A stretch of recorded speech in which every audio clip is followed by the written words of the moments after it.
Latest ആയിട്ട് റിഫയുടെ ഉമ്മയും ഉപ്പയും ഒരു ഇൻ്റർവ്യൂ എടുത്തിട്ടുണ്ടായിരുന്നു. ആ ഒരു ഇൻ്റർവ്യൂവിൽ മെഹ്നുവിനെ പറ്റിയാണ് സംസാരിക്കുന്നത്.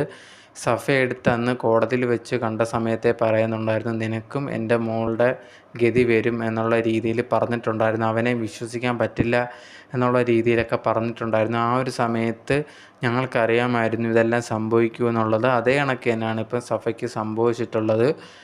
റിഫയ്ക്കും ഇതേ കണക്കുള്ള കുറേയധികം അനുഭവങ്ങൾ ഉണ്ടായിട്ടുണ്ട്. അതെല്ലാം തങ്ങളോടുത്ത് പറഞ്ഞിട്ടുണ്ടെന്നും അതെല്ലാം തന്നെയാണ് സഫയും ഇപ്പോൾ ഓരോ ഇൻ്റർവ്യൂവിൽ വന്നിരുന്ന് പറയുന്നതെന്നുള്ളൊരു കാര്യമാണ് റിഫയുടെ അച്ഛനും അമ്മയും പറയുന്നത്. എന്തായാലും കേസുമായിട്ട് മുമ്പോട്ട് പോകണം എന്നുള്ള കാര്യം തന്നെയാണ് ഞങ്ങൾ ആഗ്രഹിക്കുന്നത്. അതിപ്പോൾ എങ്ങും എത്താതെ നിൽക്കുവാണ്.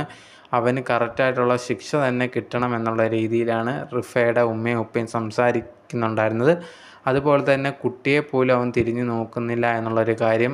ദുബായിലുണ്ടായിരുന്ന സമയത്ത് പോലും റിഫയാണ് ജോലിക്ക് പോയി എല്ലാ കാര്യങ്ങളും നോക്കിയിരുന്നത്. അവൻ വീട്ടിൽ ഇരുന്ന് ഫോൺ കുത്തി കളിക്കുക മാത്രമാണ് ചെയ്തിട്ടുണ്ടായിരുന്നത്. ഒരിക്കൽ പോലും മെഹ്നു ഉണ്ടെങ്കിൽ കുട്ടിയുടെ കാര്യം പോലും നോക്കിയിരുന്നില്ല എന്നുള്ളൊരു കാര്യം റിഫയുടെ ഉമ്മയും ഉപ്പയും പറയുന്നുണ്ട്.